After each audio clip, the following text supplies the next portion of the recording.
You know, I've had plans for a number of years now for retirement, both financially and physically and mentally, and all of a sudden there's another year going to be taken off my leisure time.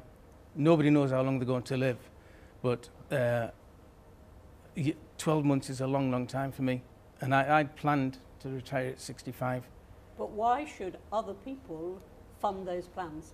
I've funded them though for 50 years, haven't I? No.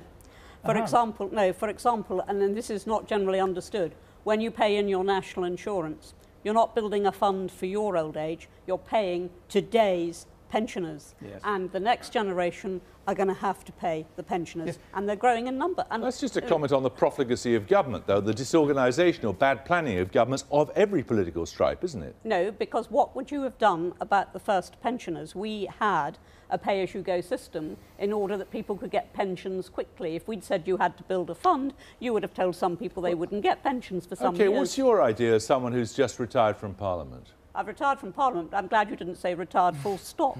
Well, no, I gather you're going to be reincarnated on Strictly Come Dancing. I beg your pardon. That's one part of the BBC, breaking the other parts embargo.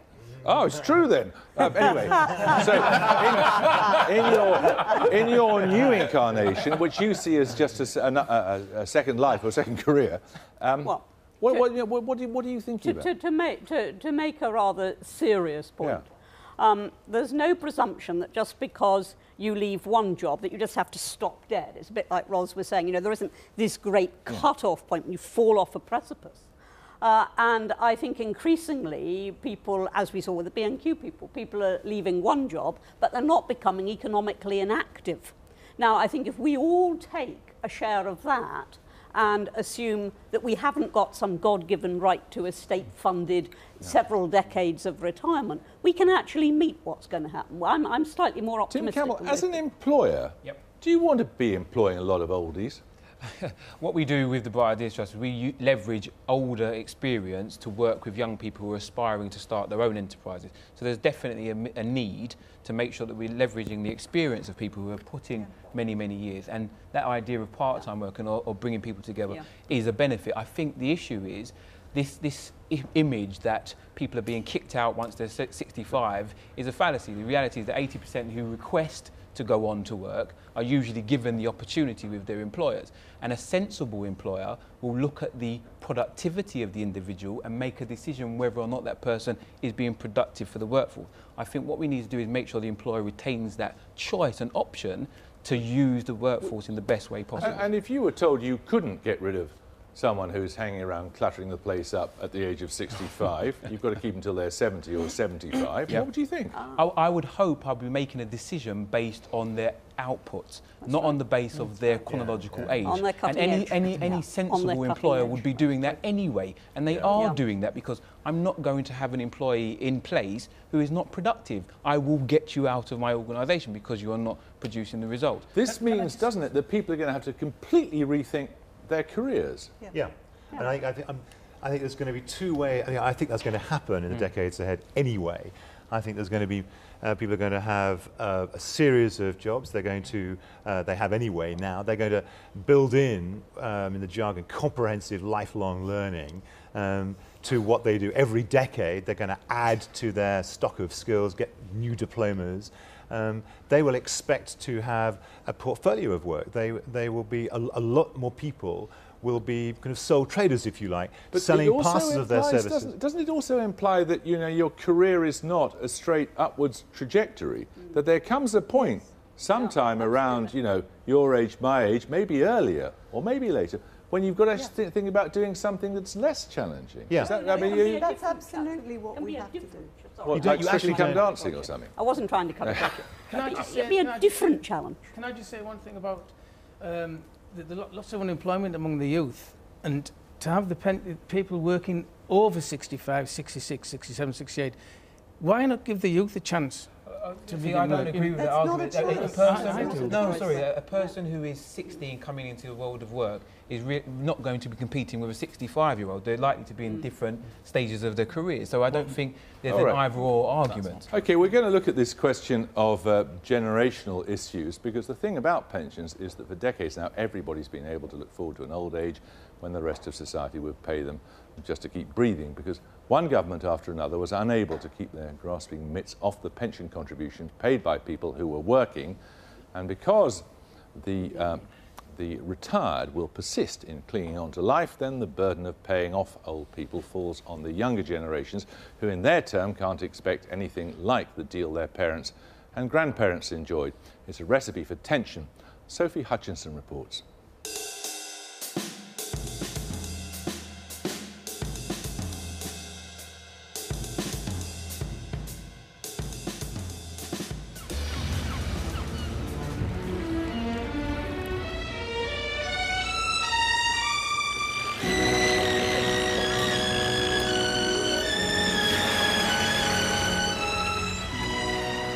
Promise of a new start, a second life, beginning at 60.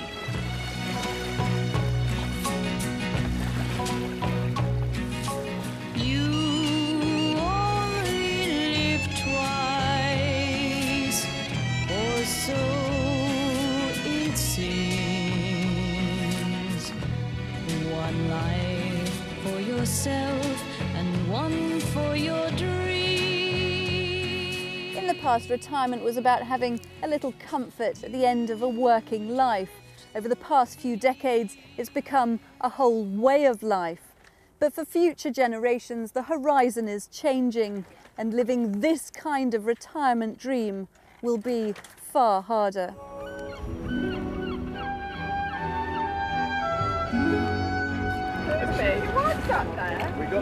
Kate and Mike Brown worked hard and saved hard for years. Now retiring to Dartmouth in Devon means they can slow down and take it easy, except at the Yacht Club bar. I called her Natasha the Smasher from Russia. And she said... Their state and private pensions have paid out the kind of rates which mean they can still afford to enjoy life. And knock it back. Not everyone's plans work out quite like this, but most of us harbour dreams of an easier life after 60. We are living our dream, absolutely. We're always on holiday, basically.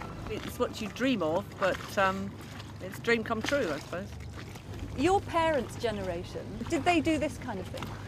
I mean, we have a better retirement than they had, but that's basically because I think of the pensions that we've got. They didn't have anything but state pensions.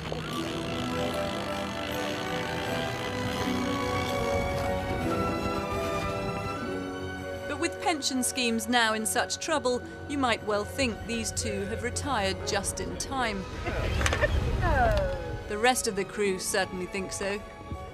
I'm the last of the generation who's going to have anything approaching a comfortable and secure retirement based on an occupational pension and a decent state pension. I'd like to live this type of lifestyle as well.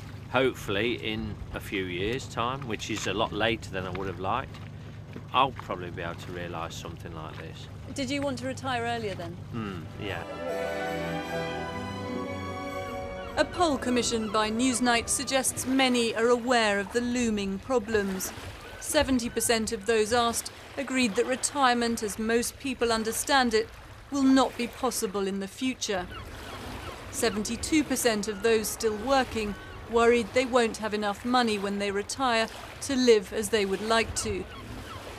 And 77% believe the younger generation will get a worse deal than people who are approaching retirement now. The experts are unequivocal about the reality ahead. The relationship between the generations has been transformed. Whereas it used to be the case that the next generation, the up-and-coming generation, tended to be more prosperous than their parents, now we're going to be in reverse. And he says the powerful sense of entitlement that's grown up with the welfare state has become unaffordable. In Devon, there is a real issue with the buses as to whether people above a certain age should be able to have free bus passes, essentially funded by everybody else. So it's not just a question of, as it were, sort of feckless youth or feckless middle-aged people. There is a sense of entitlement across the whole of society. Dartmouth is a picture postcard town, the perfect place for messing around on the water.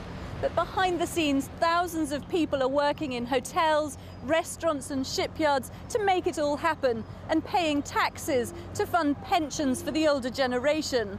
So what does it mean to pay for something that you're not going to get yourself? It's not okay. I think it's something that we just have to accept. I mean, it's not nice knowing that you're paying for someone else's pension, but you're not going to get the same return as they did when they paid theirs. But if we were to stop paying, then what would the people have that weren't prepared for it? The local shipyard is getting prepared. 2 years ahead of new rules compelling companies to offer pensions, this family-run business has already started its own scheme for workers. Right, so we've just got to get the drive on. But those in their 30s and 40s seem caught in a retirement trap.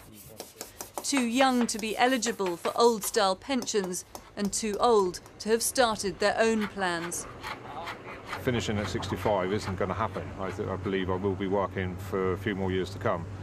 You know, obviously to support the family and everything else. So how long are you talking? I think it's going to be around 70, or as long as you can keep working.